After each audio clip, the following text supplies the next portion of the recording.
Operation status quo. Operation status quo. Prepare to engage.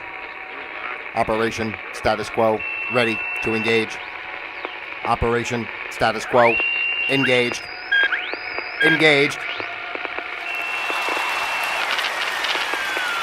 Hello, ladies and gentlemen, and welcome here to Operation Status Quo on a Friday. We made it through another week. It's Friday. It's Friday. How you feeling out there? You guys feeling good with the weekend coming up? What do you got going on? Let me know. Drop it in the chat as we do our live stream here today. What's going on for you for the weekend? I would love to know. Maybe you're doing something fun. You'd like to invite me along. I'm always up to meet new people and hang out, you know. But anyway, seriously, hello and welcome to Operation Status Quo. I am Pete Palma, your user-friendly host. And of course, this is Operation Status Quo, where we observe the status quo of life. We learn to flow with the status quo of life. And of course, we create our own flow of quo, because that's the only way to go. And generally, of course, you know, this is a space where we keep an open mind and look at what's going on in the world. We don't get crazy. We don't get upset. We don't get mad. We don't carry the pitchforks and the torches looking to lynch anyone up and down the street. But we do at the same time just kind of mitigate circumstances and not get ourselves upset, worked up, and taking life too seriously, because I always say seriously, there's nothing to take seriously. That's the problem.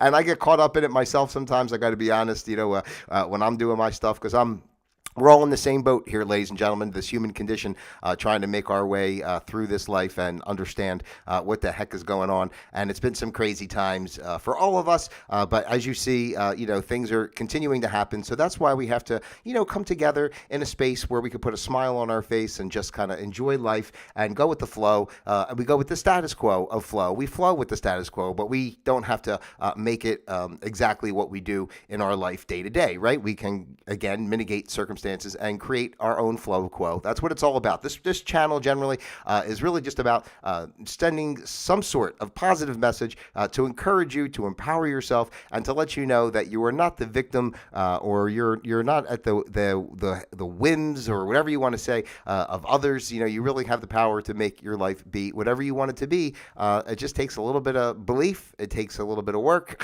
It takes some patience. It takes, dear Lord, somebody help me. I can use it, please. Is there anybody out there? Please. I know. That's how it feels. What's going on in this crazy world? It just goes on, and it's madness. Do you believe in madness? Do. But that's what we do. We have fun here. All right. Okay. Thank you. Thank you very much. Heyo. I can't get rid of that damn. It's going to be. Hold on. The air siren's going to be gone in just a second. Just bear with me if you would. I appreciate it. I love my sound effects for those of you who are not familiar with that. So, you know, sometimes I get a little carried away myself. But okay, so today is Friday. It is the 21st of July. I almost said June. We don't want to go back a month, do we? My gosh, we don't want to live through any more of these times over again. It's the 21st of July, the good year 2023. And today we are continuing on with our fun stuff here. Just the Facts, ma'am, part 7, where, of course, we just kind of delve into some fun quote-unquote facts, at least what you know, the mainstream lists as facts of just general kind of fun facts of what's going on in the world. We don't always have to talk about, you know, heavy things like, you know, Hollywood and the pedophiles and, you know, our crazy government or the war in Ukraine. We don't need to get heavy and all that stuff. Sometimes we like to have a little bit of fun. And that's what we do here from time to time on Operation Status Quo, and we just kick back and let's just enjoy some fun facts here on a Friday, because that's what we do sometimes on a Friday. And today's a Friday, and this is one of those days where sometimes it's something that we do. All right, I'm here. I go again on my crazy way of speaking, but you know, I'm hoping that at some point, you know, the way I speak, just like all over the place and quickly, and you know the way it goes, at some point, you know, that'll be welcoming to you. You know, you'll appreciate it and be saying, you know, I really, this guy is so out of his mind. It makes me feel really good about myself every day. So I want to see, you know, how off his rocker he really is. Okay, all right, here we go. Let's get into these facts, ladies and gentlemen. What we got first here today on our fun facts? Well, guess what? Our European ancestors were cannibals. That's what they tell us here. We're cannibals. And, you know, before I even get into what they say here in this, of course, we know, I look at something like this because, again, everything is coming out in truth in our society overall. And during this week, I did do a show talking about the human trafficking and the trafficking of children and such, and the adrenochrome and all that. And the cannibalism, it's part of it. And cannibalism really has been part of the culture, for all the time, really, because it's like the secret kind of society, and it's part of what they do. So I find it funny, when they come out with these facts like this. Are European ancestors were cannibals, but the truth is, like, there's a whole segment of society that's been cannibals all the time and still are, and that's what we're trying to fight against. But here, according to this, it was only in the 16th and 17th century in Europe, cannibalism was actually a fairly common practice. Here we go. I'm sorry, you know how I go when I read sometimes. I get like 3 sentences ahead of myself and my lips don't keep up with my brain. But anyway, it was a fairly common practice back in the 16th and 17th century in Europe, and it was all for medical purposes. That's what they say. The practice seems to have started because Egyptian mummies were thought to have magical curative properties, so they were ground up and put into many remedies. Ooh, so there you go. Like as the idea evolved, human bone, blood, and fat were all used in medical concoctions. Got a headache? Crush a skull and make it into a tea. So there you go. So honestly, ladies and gentlemen, maybe there's some validity to this. Maybe there is some remedy effect of different properties of the human physical expression. So maybe you got you're sitting there in the house, you got your unfortunately your parents get old, or grandparents, something like that. You got them just kind of laying around the house. You can't go anywhere because they're peeing themselves all day, and you got to take care of them. Maybe you decide, let's grind them up, make some tea, and see. I figured, because I got a headache taking care of this person all the time. So maybe just grind them up and make some tea. It'll clear my headache.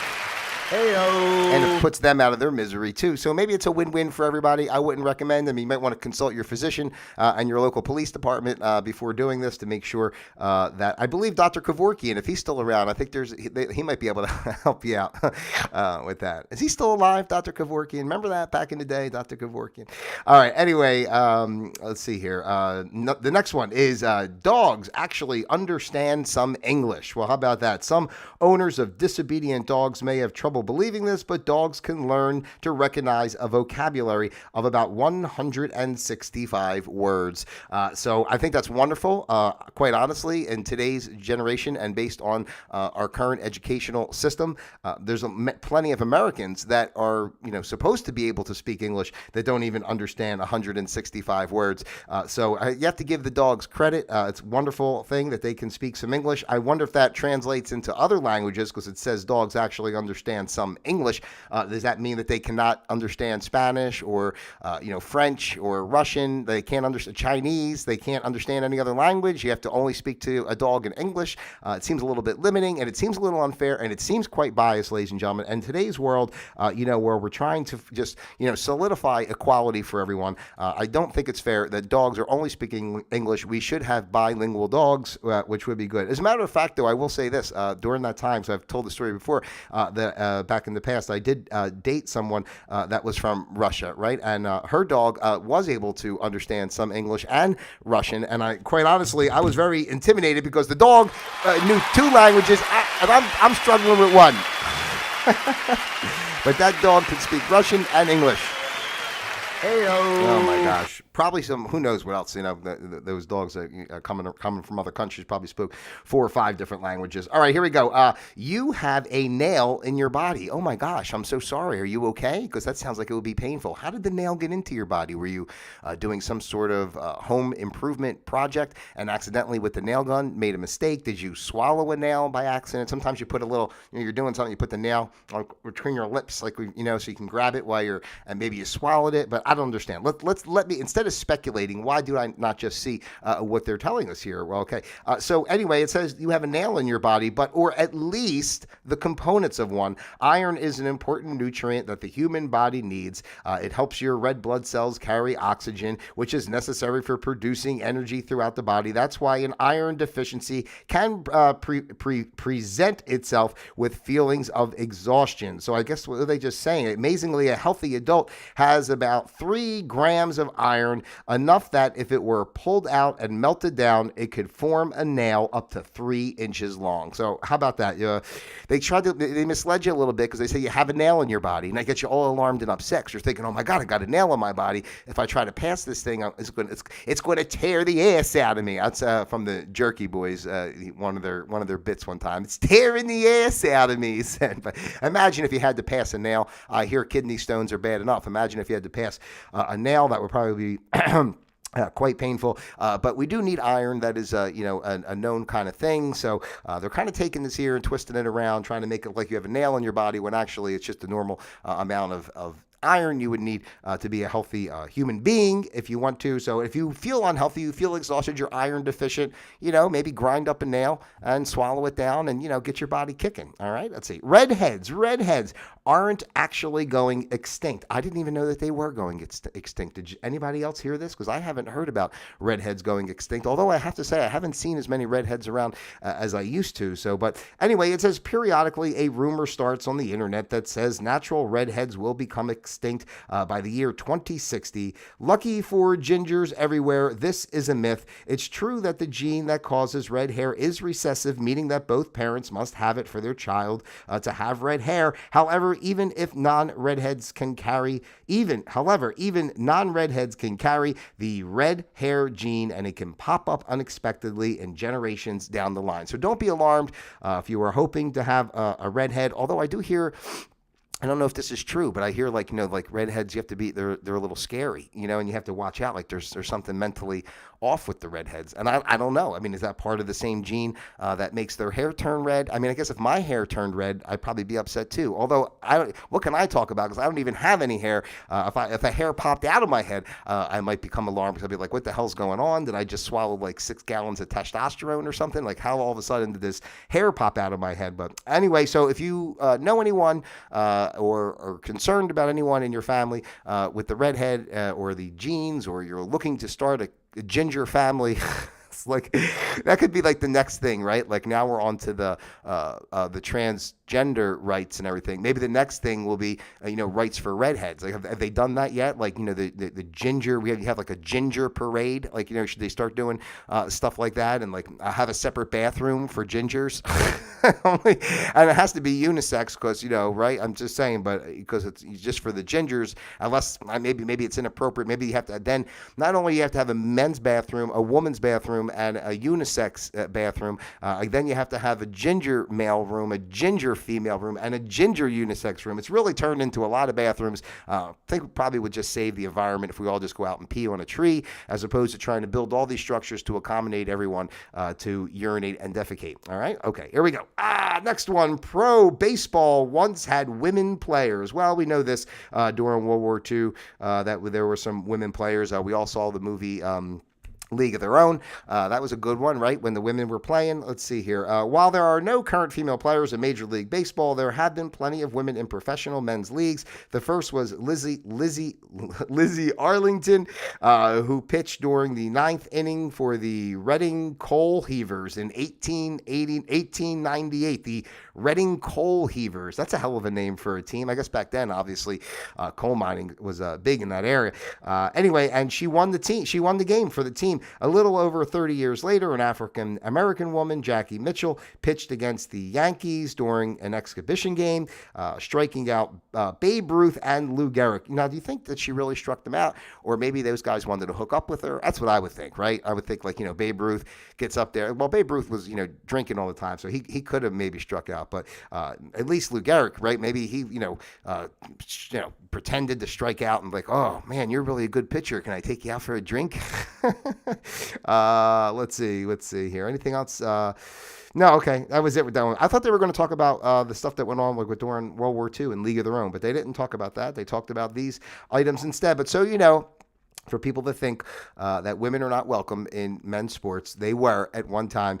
Now, though, everything's all one gender anyway, so it really doesn't matter. I guess anybody can play together. Obviously, you see what's going on. Koalas have fingerprints. It's funny. I was just talking about koalas the other day when I was talking about the trans thing too, right? That's how funny is that? I was talking about the trans thing, saying it's talking about a bear that identifies as a different type of bear, like if a black bear identified as a koala bear. That's what I was talking about. But here here we are a couple days later and koala bears pop up. Chimpanzees and gorillas have human-like fingerprints, and so do koalas. In fact, koala prints are very similar to human fingerprints, even to expert crime scene investigators. As of yet, no koalas have framed humans for their crimes, but now we know it's not impossible. So, ladies and gentlemen, this is a beautiful opportunity, especially in today's world and the way things are going on. Maybe you need to rob a bank, you want to, go into a convenience store, a liquor store, commit some sort of crime, so all you have to do is get yourself a koala bear, and you can put the koala bear fingerprints on everything, and you'll be in good shape. So, I think it's just something to consider. Obviously, as we move forward, we always have to have creative ways to survive in this world. So it's a shame for the poor koala. We don't want to, put down a beautiful koala, and have it framed for a crime that it didn't commit. But at the end of the day, I guess you have to do what you have to do. And at least you have the possibility of framing a koala as opposed to maybe one of your fellow human beings or, getting in trouble yourself. All right, here we go. Couple more. Humans are just one of the estimated 8.7 million species on Earth. So I won't even get into all the dynamics of that. I mean, obviously, from everything from plants and other animals, insects, everything, there's a lot of species here on the planet. And I would have to think that there's probably even more than the 8.7 million that they say, right? I mean, I believe this list is a couple years old. So by now they've probably found some new species. They're always talking about finding new stuff in the depths of the oceans, right? So you never know what they're going to come up with. Just remember that we are sharing this beautiful planet with others, and we should be mindful of all of our neighbors, all 8.7 billion species of them. So that's a lot going on over there. That's a lot going on.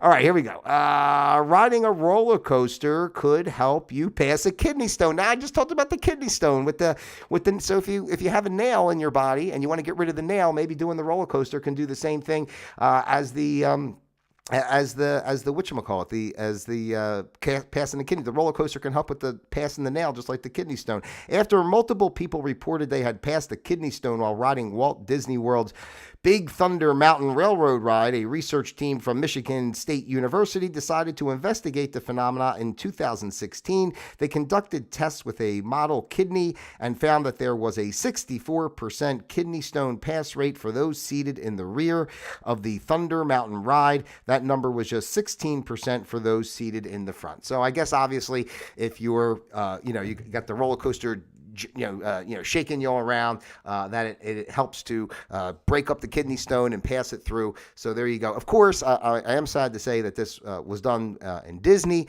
So I don't know again what other aspects might have been going on in place there too, because there's a lot of funny business going on in Disney. So if it was some sort of I don't even want to get into it, but who the hell knows what? Maybe Mickey Mouse was doing a little something there to help these kidney stones pass on the back of the roller coaster. We don't know. We don't want to speculate. But we do know that Disney is evil and is part of child grooming and child trafficking.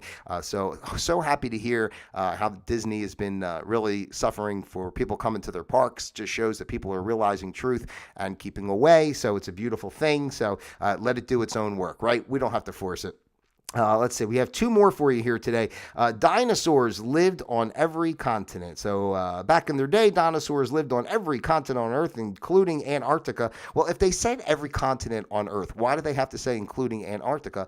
They would say lived everywhere on Earth except Antarctica but they said they lived on every continent on Earth, obviously. But, this is a whole thing too. It's funny that they said including Antarctica because, if you want to go down the other way and look at things in a different perspective, Antarctica is not a continent, but it is indeed an ice wall that goes around the flat plane that is the Earth, not the sphere that they try to say that it is. And of course, that goes to a whole nother story that dinosaurs actually never really existed. And that's a whole nother myth, but we're not going down rabbit holes here today with dinosaurs because dinosaurs would eat the rabbits. But the point is, we don't want to make it too heavy today because today's a fun day, but we do have to look into things. You can look into this information yourself. Look into the truth about the dinosaurs. Look into the flat Earth. Just kind of do your own research and see what resonates for you because this world is just a manifestation, a creation of our own energetic vibrations and such, which means really anything is possible. It is all possible and it is all happening, right? So I guess maybe there were dinosaurs. There weren't dinosaurs and there were dinosaurs because for every action there's an equal and opposite reaction. It's just nature of how things go. So to have dinosaurs, you must also not have dinosaurs. And to not have dinosaurs must mean maybe dinosaurs created. So for the Earth to be flat, the Earth must also be round, and for the Earth to be round, the Earth must also be flat. And it just depends on what dimensional perspective you're seeing it through. You understand what I'm trying to say? It's very simple if you just kind of follow my logic. All right, last one here today, ladies and gentlemen, on Operation Status Quo. Just the facts, ma'am. Bee hummingbirds are so small, they get mistaken for insects. I didn't even realize that there was a bee hummingbird. I mean, how did this happen? Did a bee and a hummingbird, I guess they hooked up, right? And then created the bee hummingbird. I'm not sure why a bee would want to, would want to, geez, God, what the hell's that? I can't stand when I can't get the word that, that I want to come out. Why would mate? It's not the mate's not the word I wanted to use, but why would a bee mate with a hummingbird? Maybe they were just lonely. I don't know. All right. I don't know these answers to these things. I just know what they're telling us here. Hummingbirds are known for being itty bitty creatures, but bee hummingbirds are the teeniest versions of these shockingly tiny flyers. They're actually the smallest bird in the world. They are so minuscule that they sometimes are mistaken for insects, which explains their name. So I think what we're finding out here, ladies and gentlemen, as I continue on, is that the bee hummingbird is not actually part bee. They call it the bee hummingbird because it's small like a bee and could be mistaken for an insect. So so just let's just let it be. Okay. All right. The birds are just 2¼ inches long and weigh less than a dime. So there you go, ladies and gentlemen. The bee hummingbird, be on the lookout for it. And please don't kill one if you see one, because you might think it's an insect, but in actuality, it's a hummingbird. And wouldn't you feel a lot worse if you killed a bird as opposed to killing an insect? We shouldn't kill anything because we're all part of the one creation. But at the same time, sometimes with the insects, I understand it's a little difficult. They could be a little intrusive, and we do get a little concerned about having them around.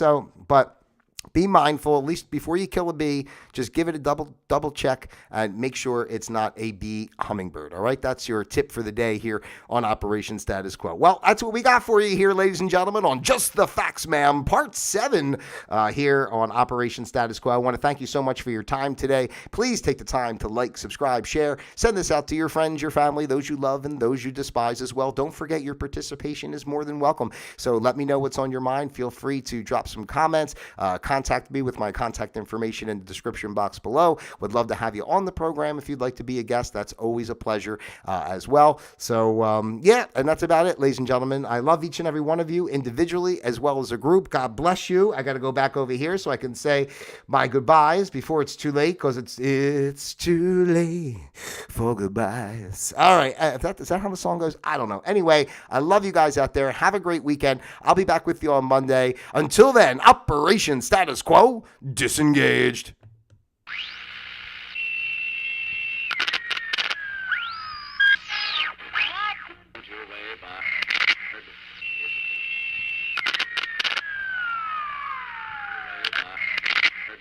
Is a boulevard of 10 short blocks.